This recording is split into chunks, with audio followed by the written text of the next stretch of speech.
Hello commandos, welcome to Biomentors classes online. और हम लोग बात कर रहे हैं यूनिट केमिकल थर्मोडायनामिक्स के बारे में। तो थर्मोडायनामिक्स में अभी तक हम लोगों ने लगभग ऑलमोस्ट टॉपिक्स जो है वो कंप्लीट कर लिए हैं और ब्रीफली कंप्लीट कर लिए हैं, इसलिए कोई दिक्कत उसमें नहीं है। अब थोड़ा सा हिस्सा इसका बचा हुआ है। तो हम लोग बात कर रहे थे मोलर हीट, पहले हीट कैपेसिटी के बारे में बात कर रहे थे। तो हीट कैपेसिटी और स्पेसिफिक हीट भी कहते हैं इसको, हीट कैपेसिटी को स्पेसिफिक हीट भी कहते हैं। तो हीट कैपेसिटी क्या कहेंगे, जब किसी सिस्टम के टेम्परेचर को 1 डिग्री सेंटीग्रेड से बढ़ाना है तब जितनी क्वांटिटी ऑफ हीट रिक्वायर्ड होगी, quantity of heat required to raise the temperature of 1 degree centigrade, quantity of heat required to raise the temperature of system by 1 degree centigrade is called heat capacity. ठीक है, heat capacity. उसके बाद हमने उसको divide किया दो topic में। अगर कांस्टेंट वॉल्यूम पर जाएंगे तो उसको हम कहेंगे heat capacity at constant volume, CV। Heat capacity at constant volume को हमने कहा CV। तो CV इक्वल टू क्या होता है, delta QV bye delta T, delta QV bye delta T। और डेल्टा QV की वैल्यू मैंने आपको बताया था delta EV plus P delta V हो जाएगी। ठीक है, तो CV इक्वल टू हो जाएगा delta E plus P delta V by delta T। CV equal to delta EV से लिख लेंगे क्योंकि कांस्टेंट वॉल्यूम पर है, तो delta EV plus P delta V by delta T, ये आपका हो गया था CV का वैल्यू एट कांस्टेंट वॉल्यूम। और heat capacity at constant pressure की बात जब हमने किया तो क्या हो जाएगा, amount of heat required to raise the temperature of system by 1 degree centigrade at constant pressure. और CP इक्वल टू क्या होता है, delta QP by delta T। CP equal to delta QP by delta T। ठीक है, CP equal to क्या होगा, delta QP by delta T। और अगर इसको हम फर्स्ट लॉ से रिलेट कर देंगे तो फाइनली CP इक्वल टू आ जाएगा delta QP by delta T, और QP इक्वल टू होता है डेल्टा H, तो ये आ जाएगा delta H by delta T, delta H by delta T। अब एज इट इज इसके आगे के पोर्शन में हम बात करने वाले हैं, तो वो है मोलर हीट कैपेसिटी। तो मोलर हीट कैपेसिटी, जैसे हीट कैपेसिटी को हमने क्या कहा, amount of heat required to raise the temperature of system by 1 degree centigrade. अब यहाँ पे वो चीज़ कैसे हो जाएगी, मोल में आ जाएगी, है ना। अगर एक मोल के लिए बात करेंगे हम उसको, तो उसको क्या कहेंगे, मोलर हीट कैपेसिटी। तो amount of heat required to raise the temperature of 1 mole of gas by 1 degree centigrade. तो मोलर हीट कैपेसिटी क्या हो जाएगा, what is meaning of molar heat capacity. तो मोलर हीट कैपेसिटी को देखो हम कैसे डिफाइन कर पाएंगे, molar heat capacity, molar heat capacity, amount of heat required, amount of heat required to raise the temperature, amount of heat required to raise the temperature of 1 mole of gas, amount of heat required to raise the temperature of 1 mole of gas। मतलब यहाँ पे system जो है वो कैसा है, gas state पे है। Required to raise the temperature of 1 mole of gas by 1 degree centigrade, by 1 degree centigrade is called molar heat capacity, is called molar heat capacity. मोलर ऊष्माधारिता कहते हैं इसको, है ना, मोलर हीट कैपेसिटी। तो जब नॉर्मल 1 डिग्री सेंटीग्रेड से हम इंक्रीज कर रहे थे तो उसको हमने क्या कहा, हीट कैपेसिटी कहा। अब 1 मोल गैसेस सिस्टम के लिए होगा तो इसको हम क्या कहेंगे, मोलर हीट कैपेसिटी। ठीक, at constant molar heat capacity at constant volume, और कांस्टेंट वॉल्यूम पर, eight constant volume it is CV। Constant volume पर ये क्या होगा, फिर से CV। एट कांस्टेंट प्रेशर,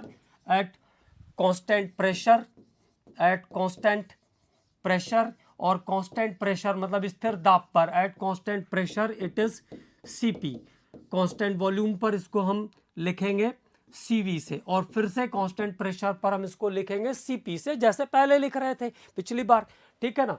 तो कांस्टेंट वॉल्यूम पर इसको हम लिखेंगे Cv से, और कांस्टेंट प्रेशर पर इसको हम लिखेंगे Cp से। कांस्टेंट वॉल्यूम पर Cv से और कांस्टेंट प्रेशर पर इसको हम लिखेंगे Cp से, ठीक है। अब थोड़ा सा हम Cp और Cv के बारे में भी अलग से बात कर लेते हैं कि इसमें क्या क्या चीज़ें हमें रिक्वायर्ड है और ये किस काम में आएगा, उसके बारे में थोड़ी सी बात करेंगे, ठीक है। तो देखिए, difference of molar heat capacity, तो अगला पॉइंट है difference of molar heat capacity, difference of molar heat capacity, difference of molar heat capacity, difference of molar heat capacity at constant pressure, at constant pressure, at constant pressure and constant volume, and constant volume, difference of molar heat capacity at constant pressure and constant volume is equal to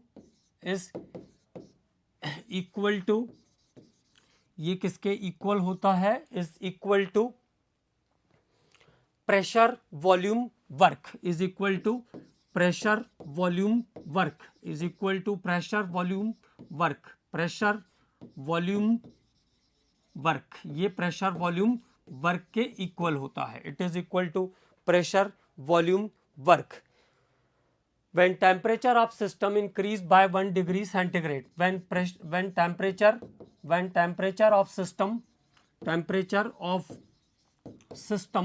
when temperature of system increase by 1 degree centigrade, when temperature of system increase by 1 degree centigrade, तो Cp minus Cv जो है वो किसके बराबर है, pressure volume work के बराबर है। Cp माइनस Cv किसके इक्वल है, प्रेशर वॉल्यूम वर्क के इक्वल है, ठीक है। एट कांस्टेंट टेम्परेचर, या आप ऐसा कह लो कि when temperature of system increase by 1 degree centigrade, तो यहाँ पे ये वैल्यू हो जाएगी Cp minus Cv equal to R, Cp minus Cv equal to R, मतलब this is equal to the increase in pressure volume work. Cp minus Cv is equal to R, और कैसे लिख सकते हैं इसको हम, Cp minus Cv equal to R की, जो R की जगह हम क्या रख सकते हैं, delta H by delta T, delta H by delta T minus Cp और Cv की value minus delta E bye delta T, minus delta E bye delta T रख सकते हैं, ठीक है ना, delta E bye delta T। और H की वैल्यू आपको पता है, H की वैल्यू हम लोगों ने क्या रखा था, E plus PV, E plus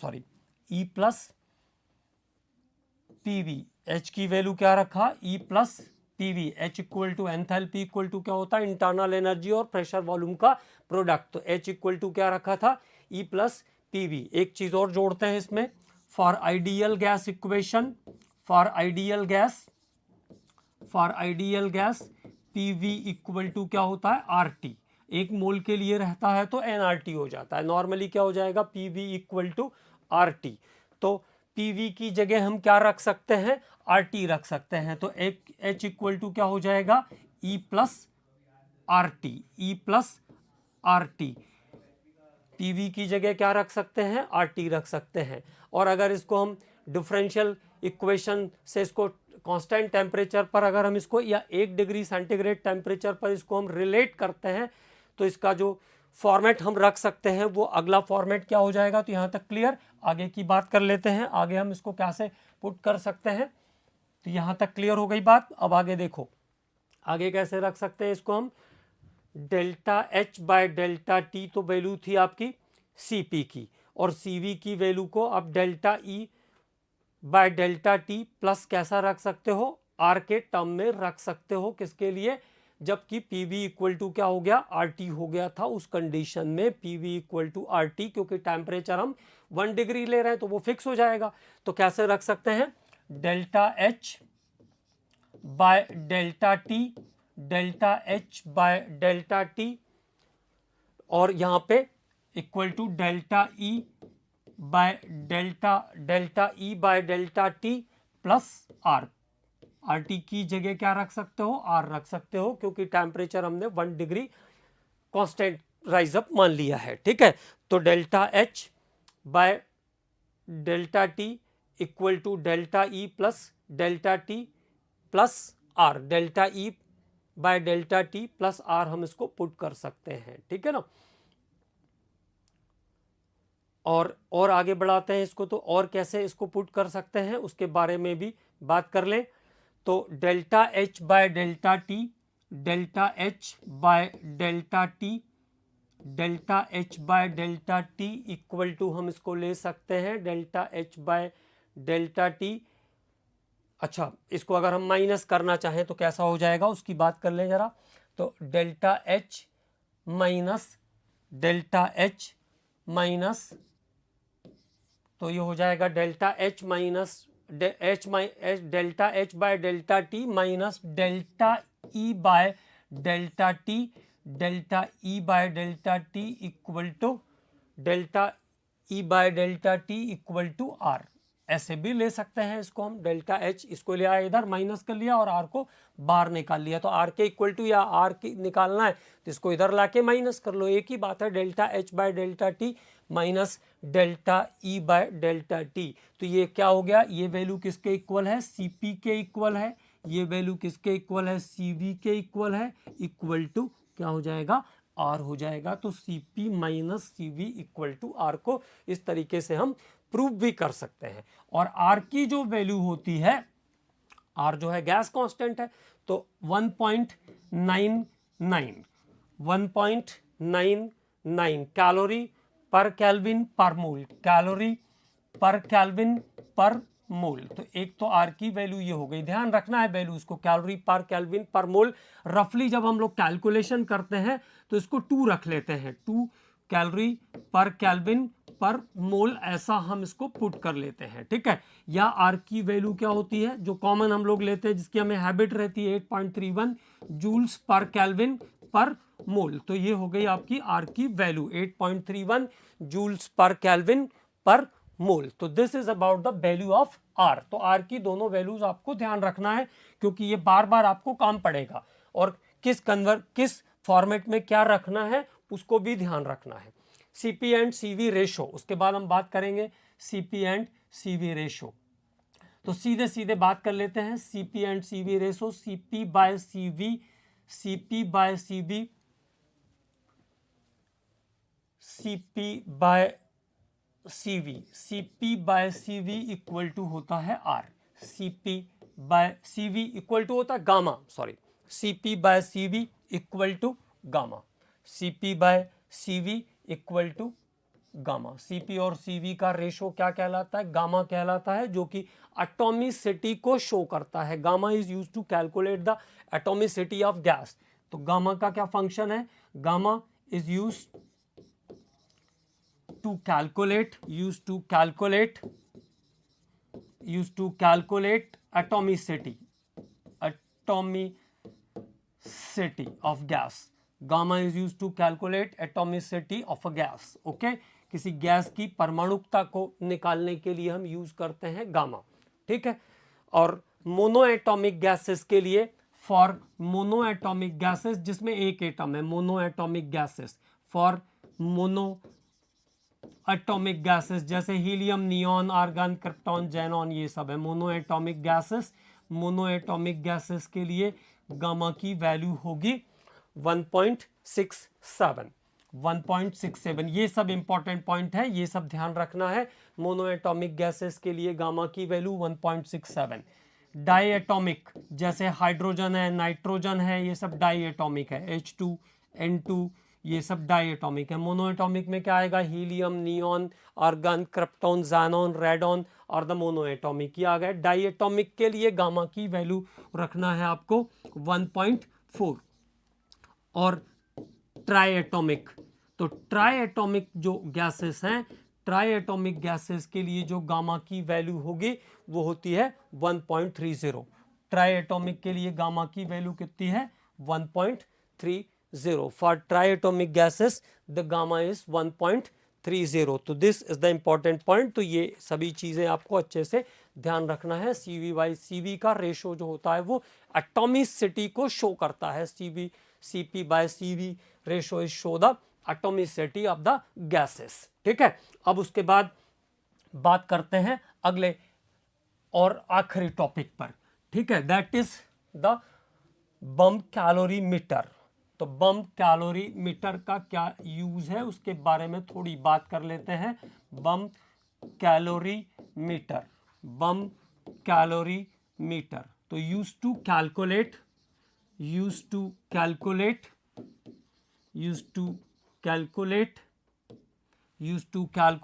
delta E, इसको हम डेल्टा यू भी कह सकते हैं. Energy change. ठीक है, energy change, calorific value of food और fuel. Calorific value of food और फ्यूल, भोजन अथवा ईंधन की कैलोरीफिक वैल्यू निकालने के लिए भी यूज होता है. एंथैल्पी ऑफ कंबस्टन भी इससे हम निकालते हैं. तो use to calculate internal energy change, और कैलोरीफिक वैल्यू ऑफ फूड और फ्यूल, भोजन अथवा ईंधन के कैलोरीफिक मान को निकालने के लिए यूज होता है बम कैलोरीमीटर. अब सिंपली मैं इसको आपको समझा देता हूं कि कैसे क्या ध्यान रखना है. बम कैलोरीमीटर में हमें क्या क्या बातें ध्यान रखनी है. ठीक है, तो देखो पहली बात तो यह है कि एक स्टील का बना हुआ कंटेनर होगा.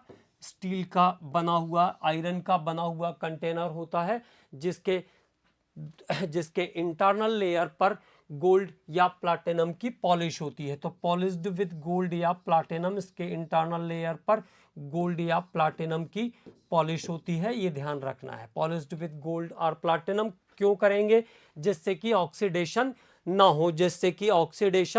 हो. ठीक है. अब उसके बाद एक प्लैटिनम का कप रहता है जिसके अंदर हम क्या करते हैं, नॉन क्वांटिटी ऑफ फूड या फ्यूल को हम डालते हैं. जैसे मान लो हमें फूड की कुछ क्वांटिटी डालनी, हमने 2 ग्राम डाला, तो किसके अंदर डालेंगे? प्लैटिनम के कप के अंदर डालते हैं. तो प्लैटिनम का एक कप होगा जिसके अंदर हम फूड को लेंगे जिसको हमें कंबस्टन करना है, और इस कप के अंदर प्लैटिनम का ही वायर लगा हुआ होगा जिससे हम इलेक्ट्रिसिटी प्रोड्यूस करके इसको बर्न करेंगे. ठीक है, प्लैटिनम का एक वायर लगा होगा जिससे हम इलेक्ट्रिसिटी प्रोड्यूस करके इस फूड को बर्न करेंगे. जब इसमें फूड या फ्यूल को हम रखेंगे तो इसको सील कर देते हैं. इसमें ऑक्सीजन डालेंगे, 20 से 25 वायुमंडलीय दाब, 20 to 25 एटमॉस्फेरिक प्रेशर पर इसमें हम ऑक्सीजन गैस भरेंगे. ऑक्सीजन गैस को प्लेस करने के बाद क्या करेंगे, इसको सील कर देंगे. कंटेनर कप को ऊपर से सील कर देंगे. और ये पूरा सिस्टम जो है वाटर बाथ के अंदर रहता है. ये हो जाएगा एडियाबैटिक जैसा. वाटर बाथ के अंदर डाल दिया, यहाँ पूरा पानी भरा हुआ है, तो ये वाटर बाथ के अंदर रखा हुआ है कंटेनर. एक कंटेनर है जिसमें पानी भरा हुआ है, कैलकुलेटेड अमाउंट ऑफ वाटर रहता है जिसको हम कहेंगे वाटर बाथ. ठीक है, और यहाँ पे एक थर्मामीटर लगा हुआ है. There is a thermometer. यहाँ पे एक थर्मामीटर लगा हुआ है और एक स्टायरर लगा रहता है जिससे हम जरूरत पड़ने पर उसको घुमा सकते हैं. स्टायरर लगा रहता है और एक थर्मामीटर लगा हुआ है. तो जब फूड या फ्यूल का कंबस्टन होगा, जब आपने इलेक्ट्रिसिटी प्रोड्यूस किया तो फूड क्या होगा, बर्न हो जाएगा. और फूड बर्न होगा तो क्या होगा, हीट निकलेगी. तो वो क्या करेगी, वाटर बाथ में जो पानी है उसके टेम्परेचर को बढ़ा देगी. और उसको हम कैसे देख पाएंगे, उसको हम देख पाएंगे with the help of thermometer से हम उसकी रीडिंग देख पाएंगे कि कितना degree centigrade temperature rise up हुआ है. और उस इंक्रीज इन टेम्परेचर के बेस पर हम इंटरनल एनर्जी का कैलकुलेशन करेंगे. उस इंक्रीज इन टेम्परेचर के हेल्प से हम क्या निकाल पाएंगे, इंटरनल एनर्जी निकाल पाएंगे, या फूड या फ्यूल की कैलोरीफिक वैल्यू को हम कैलकुलेट कर पाएंगे. ठीक है, तो this is about the bomb calorimeter. तो क्या क्या चीजें ध्यान रखना है बम कैलोरीमीटर में, एक बार फिर से मैं आपको पूरा रिवाइज कर देता हूं.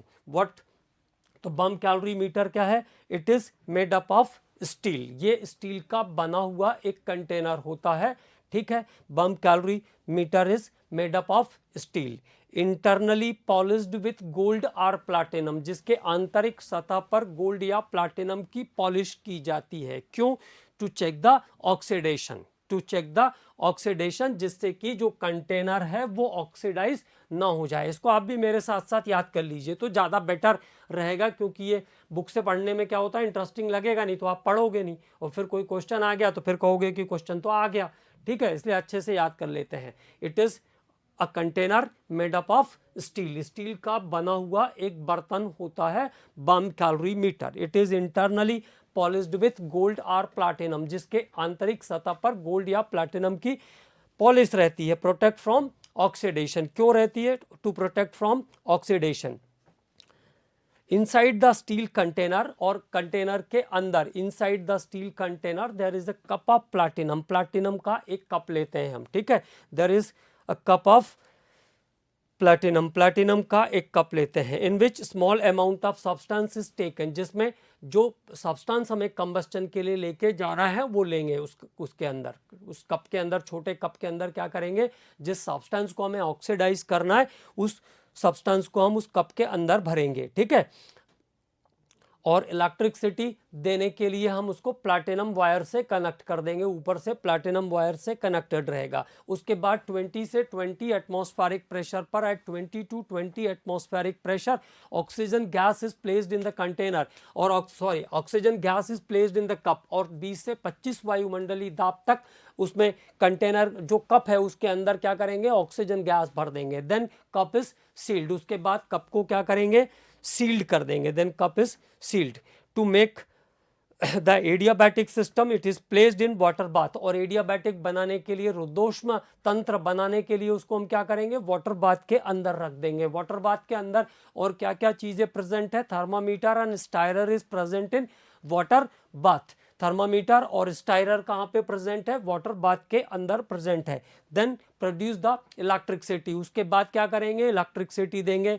And there is combustion of food और फ्यूल, जो भोजन या जो सब्सटेंस हमने रखा है वो क्या हो जाएगा, बर्न हो जाएगा जब इलेक्ट्रिसिटी देंगे। एंड इट प्रोड्यूस एनर्जी, और वो क्या करेगा, एनर्जी प्रोड्यूस करेगा। It produce energy which increase the temperature of water in water bath, जो कि वाटर बाथ में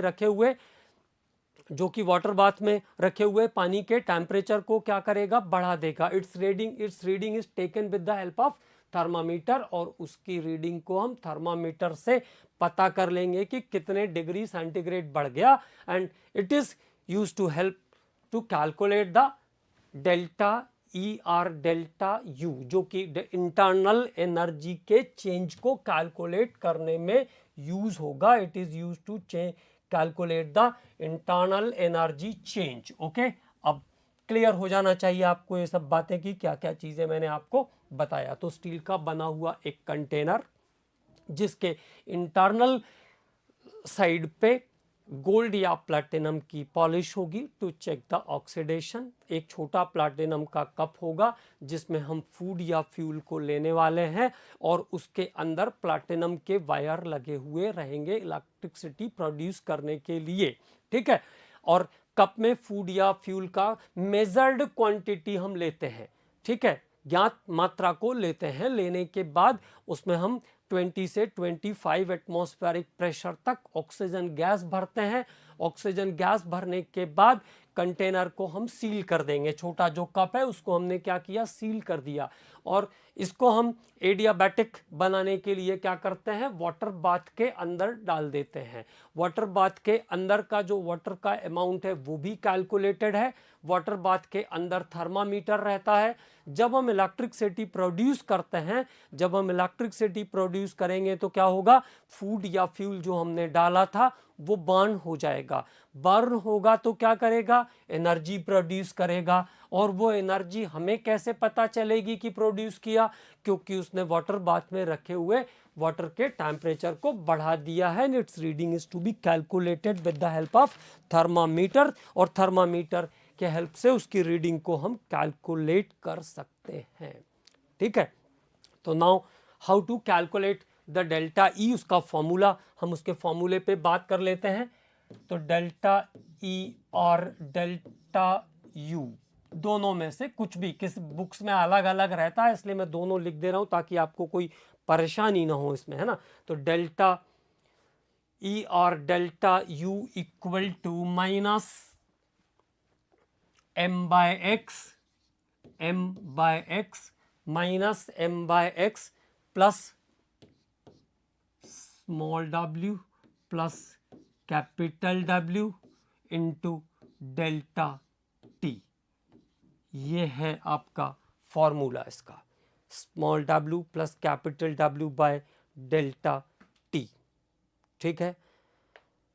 amount of water taken in water bath, और स्मॉल w जो है वो क्या है, equivalent of water in calorimeter, t is the temperature, x is the amount of substance. तो पहले x की बात कर लेते हैं हम, amount of substance, amount of substance, amount of substance, known amount of substance, है ना, known amount of substance, and m is the molecular weight, m is the molecular weight of substance, molecular weight of substance, m is the molecular weight of substance। m क्या है यहाँ पे, substance का molecular weight है, m is the molecular weight of substance, x is the amount of substance, और capital W और small w, amount of water taken in water bath, amount of water taken in water bath, amount of water taken in water bath, amount of water taken in water bath, और small w क्या है, small w क्या है, equivalent of water in calorimeter, equivalent of water in calorimeter, equivalent of water in calorimeter. Mainly principle ध्यान रखना है क्योंकि बहुत सालों से इस पे कोई प्रॉब्लम पूछा नहीं है, लेकिन पूछ तो सकते हैं ना। तो कैलोरी मीटर में लिए गए सब्सटेंस का इक्वलेंट वेट है वाटर का स्मॉल w, और वाटर बाथ का जो वाटर का अमाउंट है वो कैपिटल W। ठीक है। तो it is about the bomb calorimeter. Delta E या डेल्टा यू को कैलकुलेट करने के लिए यूज होता है बम कैलोरी मीटर। ठीक है, बस इतना ध्यान रखना है। फूड का या फ्यूल का कैलोरीफिक वैल्यू भी हम इससे निकाल सकते हैं। अब थोड़ी सी बात कर लेते हैं हम लोग कैलोरीफिक वैल्यू के बारे में। तो कैलोरीफिक वैल्यू ऑफ फूड और फ्यूल क्या होता है उसके बारे में बात करेंगे। तो amount of energy release, amount of energy release, amount of energy release during, amount of energy released during combustion of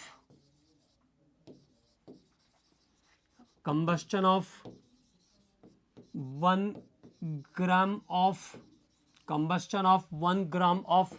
food or fuel, 1 gram of food or fuel is called calorific value। ठीक है। तो किसी भी substance के 1 ग्राम को completely oxidise होने में, completely burn होने में जितनी भी एनर्जी बाहर रिलीज होगी उसे हम क्या कहेंगे, कैलोरीफिक वैल्यू। ठीक है, it is called calorific value of food और फ्यूल। यूनिट होगी कैलोरी पर ग्राम और किलो कैलोरी पर ग्राम, यूनिट कैलोरीज पर ग्राम और किलो कैलोरी पर ग्राम, इसकी यूनिट क्या है, किलो कैलोरी पर ग्राम। तो amount of energy release during combustion, during burning of 1 gram of food और fuel, completely oxidation of 1 gram of food और fuel is called its calorific value. इसकी unit क्या होती है, कैलोरी पर ग्राम और किलो कैलोरी पर ग्राम, कैलोरी पर ग्राम या किलो कैलोरी पर ग्राम। और एक नॉर्मल पर्सन को, a normal person required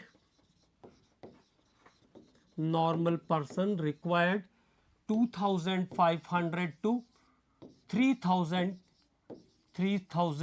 2500 to 3000 kilo calorie energy per day, है ना, kilo calorie energy per day. तो एक नॉर्मल पर्सन को अपने डेली रूटीन के वर्क के लिए 2500 से 3000 calorie kilo calorie per day की जरूरत पड़ती है। ठीक है, अब कुछ सब्सटेंसेस के कैलोरीफिक वैल्यू के बारे में बात कर लेते हैं। तो कैलोरीफिक वैल्यू कुछ सब्सटेंसेस के लिए क्या क्या होगी उसकी बात भी कर लेते हैं। थोड़ा इससे आइडिया रहता है, कभी कोई क्वेश्चन उससे रिलेट करता हुआ आया तो आप अंदाज लगा पाओगे, है ना। इसलिए जैसे बटर है, तो बटर के लिए सबसे हाई कैलोरीफिक वैल्यू वाला सब्सटेंस जो हम लोग खाते पीते हैं उसमें बटर ही है, 8.64 कैलोरी पर ग्राम। 8.64 कैलोरी पर ग्राम कैलोरीफिक वैल्यू होता है बटर का।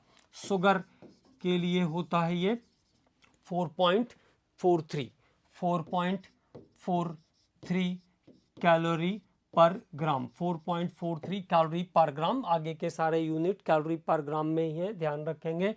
राइस के लिए, चावल के लिए होता है 4.00। Yellow egg, yellow part of egg, ये भी हाई कैलोरीफिक वैल्यू वाला होता है, बहुत कोलेस्ट्रॉल भी होता है इसके अंदर। ठीक है, 3.46। तो नॉर्मली जो पर्सन जिसको जो बीमार रहता है उसको कहते हैं कि येलो पार्ट नहीं देना चाहिए, उसको क्या करेंगे, वाइट पार्ट देंगे। It is source of protein. White part जो है प्रोटीन का सोर्स होता है, जबकि येलो पार्ट के अंदर फैट होगा एंड हाई कोलेस्ट्रॉल होगा, तो उसको दे सकते हैं। जिसका बीपी नॉर्मल हो उसको येलो पार्ट भी दे सकते हैं। ब्रेड के लिए रहती है 2.7, ब्रेड के लिए 2.7, फिश के लिए 0.72, फिश के लिए 0.72, और आपका मिल्क के लिए 0.5, मिल्क के लिए रहता है कैलोरीफिक वैल्यू कितना, 0.5। इसके लिए कितना है, 0.72 है फिश के लिए। ठीक है, तो ये कुछ कॉमन फूड मटेरियल्स की कैलोरीफिक वैल्यू है। कॉमनली जो फ्रूट्स और वेजिटेबल्स होते हैं वो सब 0 कैलोरीफिक वैल्यू वाले होते हैं, इसीलिए ऐसा कहते हैं कि फ्रूट्स और वेजिटेबल्स ज़्यादा खाना चाहिए, क्योंकि वो हार्मफुल कैलोरीज को बढ़ाने का काम नहीं करते हैं। ठीक है, इसके बाद कोयले की कुछ वैरायटीज, तो वैरायटी ऑफ कोल, ये भी इस पे क्वेश्चन आ चुका है, इसलिए ध्यान रखेंगे। वैरायटी ऑफ कोल, तो कोल की जो वैरायटी है उसमें देखिए कोल कितनी वैरायटीज में मिलता है। पीट एक वैरायटी है कोयले की, पीट 9,900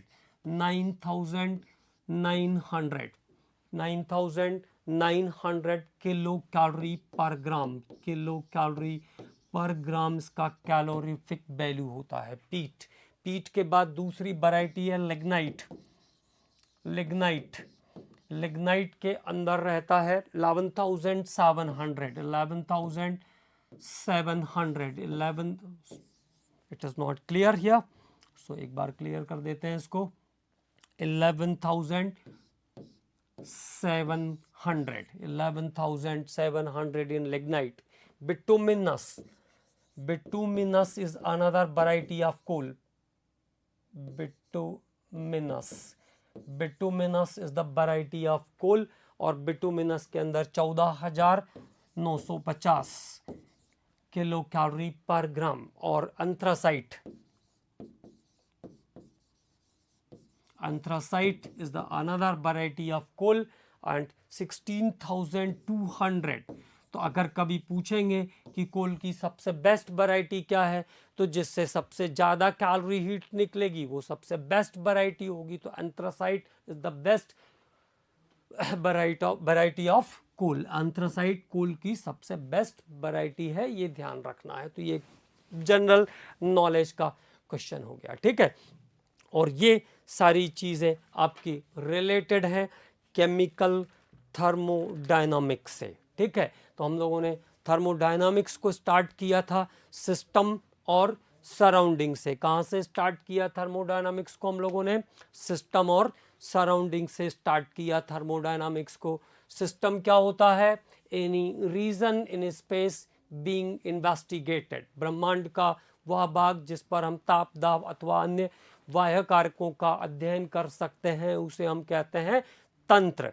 ठीक। And all the other matter that is directly interact with the system, और सिस्टम को इंटरेक्ट करने वाला बाकी सब कुछ क्या कहलाता है? सराउंडिंग कहलाता है। It is called surrounding. ठीक है, तो सिस्टम और सराउंडिंग। उसके बाद हम लोगों ने बात किया था टाइप्स ऑफ सिस्टम के बारे में। ओपन सिस्टम, ठीक है, जैसे हमने चाय को एक कप में लिया और अगर कप ओपन है तो उसमें हम टी को ऐड कर सकते हैं, उससे निकाल भी सकते हैं और वो हीट चेंज भी करेगा, है ना। तो which exchange mass and energy both is called open. और अगर क्लोज कंटेनर में डाल दिया, हमने क्लोज कंटेनर में रख दिया, तो उसमें आप जब तक ढक्कन बंद है तब तक आप कोई चीज़ न निकाल सकते हो न डाल सकते हो, but it exchange energy because it is conductor, है ना। अगर स्टील कंटेनर में रखा है तो कंडक्टर है तो क्या करेगा? एनर्जी चेंज करेगा। तो that time it is closed system. तो which exchange energy but do not exchange mass, जो एनर्जी एक्सचेंज करता है लेकिन मास को एक्सचेंज नहीं करता है, उसे हम कहते हैं क्लोज्ड। और जो दोनों को एक्सचेंज नहीं करेगा वो आइसोलेटेड। जो दोनों को एक्सचेंज नहीं करेगा वो कैसा सिस्टम है? Do not exchange energy and mass both is called isolated system. Then उसके बाद हमने बात किया स्टेट फंक्शन और पाथ फंक्शन के बारे में। तो जो केवल स्टेट चेंज के ऊपर डिपेंड करता है, जैसे मैंने कहा कि कोई व्यक्ति 5 मंजिल की छत पे जाके खड़ा है, तो वो चाहे सीढ़ी से आया हो या लिफ्ट से आया तो है ना, तो जो उसकी पोटेंशियल एनर्जी है वो सेम रहेगी। ठीक है, लेकिन अगर हम उसके पाथ की बात करेंगे तो दोनों पाथ में जो एनर्जी कंजम्पशन है वो डिफरेंट होगा। और थर्मोडायनामिक्स हमेशा स्टेट फंक्शन को डील करता है, उससे पाथ से कोई लेना देना नहीं है। मैक्रोस्कोपिक सिस्टम पर काम करता है थर्मोडायनामिक्स, है ना। उसके बाद हम लोगों ने बात किया आइसोथर्मल। तो when the process takes place at constant temperature is isothermal, constant volume is isobaric, constant pressure is isobaric, constant volume is isochoric, where heat is where there is no exchange of heat from system and surrounding is called adiabatic। और जिसमें वो कई changes से होता हुआ ultimately अपने own position पर आ जाता है, वो है cyclic process. It is cyclic process. उसके बाद हमने इंपॉर्टेंट पॉइंट पे कहाँ बात किया? Extensive and intensive is the very important. Extensive and intensive is the very important. Extensive जो अमाउंट ऑफ सब्सटेंस पर डिपेंड करता है, इंटेंसिव जो नेचर ऑफ सब्सटेंस पर डिपेंड करता है। इंटेंसिव जो नेचर ऑफ सब्सटेंस पर डिपेंड करता है। इनके एग्जाम्पल बहुत अच्छे से याद करने हैं, जैसे डेंसिटी इंटेंसिव है। लेकिन एक बात और भी बताया था मैंने आपको कि किसी भी इन दो एक्सटेंसिव प्रॉपर्टी का जो रेशो होता है mass by volume is density, m by V equal to D, वो इंटेंसिव प्रॉपर्टी होती है। Mass by volume is the density, okay, और वो इंटेंसिव प्रॉपर्टी है। तो दो एक्सटेंसिव प्रॉपर्टीज का रेशो हमेशा इंटेंसिव होता है। This one is also important point, तो इसको भी हमें ध्यान रखना है। तो एक्सटेंसिव जो अमाउंट ऑफ सब्सटेंस पर डिपेंड करता है, जैसे एनर्जी अमाउंट ऑफ सब्सटेंस पर डिपेंड करती है तो वो एक्सटेंसिव है। और जो अमाउंट ऑफ सब्सटेंस पर डिपेंड नहीं करता, नेचर ऑफ सब्सटेंस पर डिपेंड करता है, वो इंटेंसिव प्रॉपर्टीज है। ठीक है, तो इसके बाद एक्सटेंसिव इंटेंसिव बहुत इंपॉर्टेंट है। इसके बाद इंटरनल एनर्जी, तो किसी भी सिस्टम के मॉलिक्यूल के अंदर जितनी भी डिफरेंट टाइप की एनर्जी होगी, वाइब्रेशनल, रोटेशनल, न्यूक्लियर, केमिकल, जितनी भी डिफरेंट टाइप की एनर्जी होगी, sum of all the energy is called internal energy, उसको हम आंतरिक ऊर्जा कहते हैं। ठीक है, और यहाँ पे मैंने एक चीज़ आपको ये बताया था कि जब भी कोई चीज़ हमारे पास आएगी, इनसाइड द सिस्टम आएगी, तो वो पॉजिटिव एनर्जी आई। किसी ने एनर्जी दिया तो Q पॉजिटिव, किसी ने हमारे लिए काम किया तो W positive, work done on the system is positive. ठीक है, हीट किसी ने हमें कुछ दिया, हीट सप्लाई हीट के फॉर्म में, तो Q पॉजिटिव, तो सिस्टम के अंदर जब आया तो सब चीज़ पॉजिटिव, और जब सिस्टम ने दिया तो सब चीज़ नेगेटिव, क्योंकि साइन कन्वेंशंस की भी यहाँ पे इंपॉर्टेंस रहती है। उसके बाद हम लोगों ने बात किया फर्स्ट लॉ, तो delta E equal to Q plus W या Q माइनस W से भी हम इसको लिख सकते हैं। ये डिपेंड करता है कि ऑन द सिस्टम है या बाय द सिस्टम है। सिस्टम एब्जॉर्ब हीट तो Q positive, system evolve heat तो Q negative, work done on the system तो W positive, work done by the system तो W नेगेटिव। तो this is about the first law of thermodynamics, delta E equal to Q plus W, it is law of conservation of energy. Okay, इसके बाद हम लोगों ने बात किया था एंथैल्पी के बारे में। तो enthalpy is what, delta H equal to E plus delta E plus P delta V, delta H equal to delta E plus P delta V। फॉर्मूलों का बहुत इंपॉर्टेंट रोल है, बीच बीच में छोटे छोटे से फॉर्मूले, जैसे QP equal to delta H, QP equal to QV plus delta nRT। ये जो फॉर्मूले मैंने आपको लिखवाए हैं या आपको क्वेश्चंस करने में बहुत मदद करेंगे, तो फॉर्मूले सिंसियरिटी के साथ याद करने हैं इस यूनिट में, ठीक है।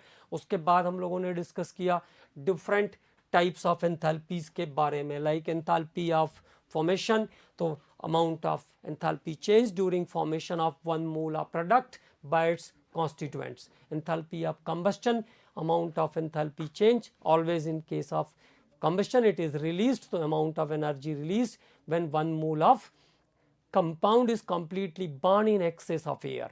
और फॉर्मेशन के लिए ध्यान रखना है कि 25 डिग्री सेंटीग्रेड और 1 एटमॉस्फेरिक प्रेशर पर सब्सटेंस के स्टैंडर्ड स्टेट में कैलकुलेट होती है, ठीक। इसके बाद हमने बात किया इंपॉर्टेंट एंथैल्पीज में न्यूट्रलाइजेशन, तो it is that enthalpy change when one equivalent of acid is completely neutralised with one equivalent of base, and that again one of the important hydration. तो हाइड्रेशन जल योजन, required amount of water absorbed by the anhydrous salt, required amount of water associated when anhydrous salt is there, तो required amount of water associated with anhydrous salt like copper sulfate 5 water, zinc sulfate 7 water, alum के साथ 24 water।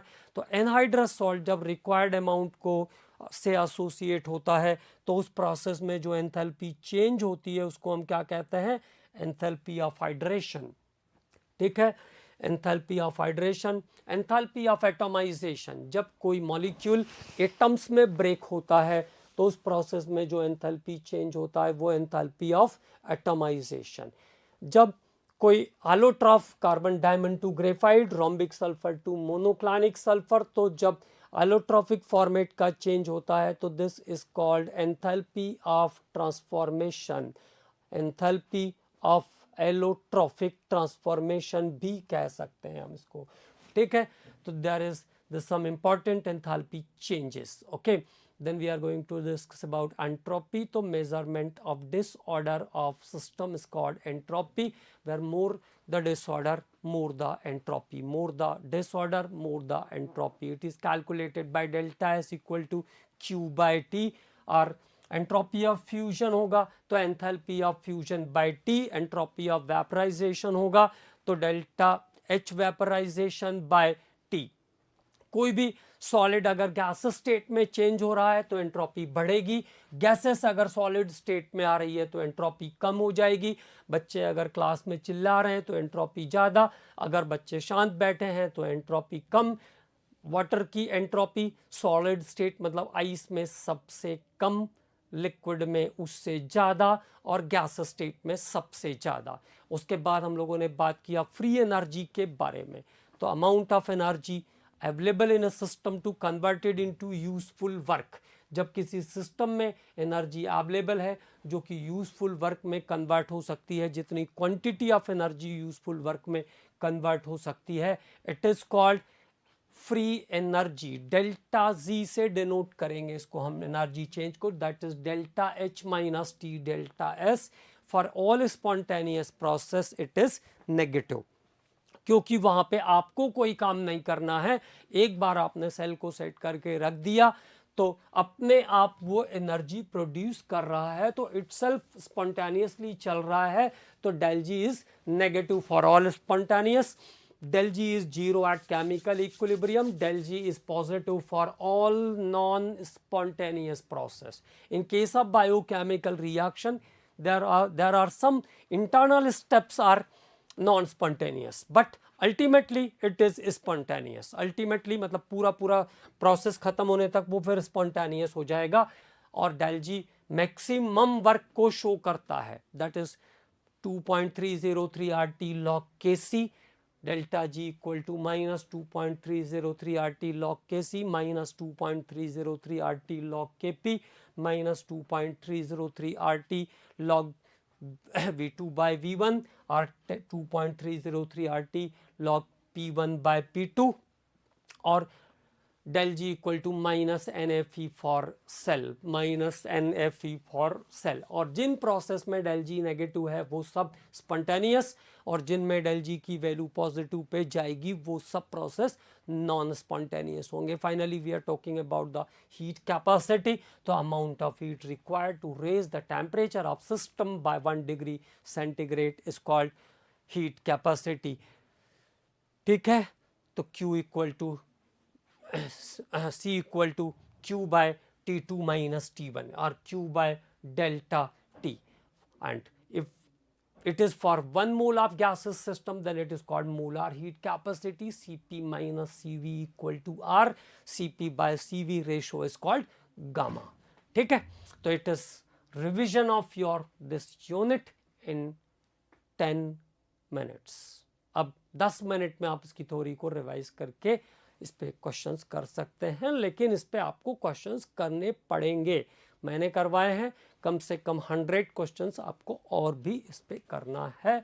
और thermodynamics के बाद जब हम physical पे, अब एक यूनिट हमारा फिजिकल का बचा हुआ है यहाँ पे, उसके पहले हम लोग hydrogen S block P block पे काम करेंगे, और हमारा 11th पोर्शन का एक फिजिकल का यूनिट बचा है, दैट स्टेट ऑफ मैटर। तो इन फ्यूचर अभी आप, चूंकि ये बड़ा यूनिट है, इस पे क्वेश्चंस बहुत सारे करने हैं, तो इसलिए हाइड्रोजन और एस ब्लॉक पी ब्लॉक करिए, उसके बाद फिर हम लोग बीच में स्टेट ऑफ मैटर पे भी काम कर लेंगे, जिससे कि वो यूनिट भी आपका अच्छा हो जाए। ठीक है, बट इस यूनिट पर आपको क्वेश्चंस करने हैं, जितने मैक्सिमम आप कर सकते हो।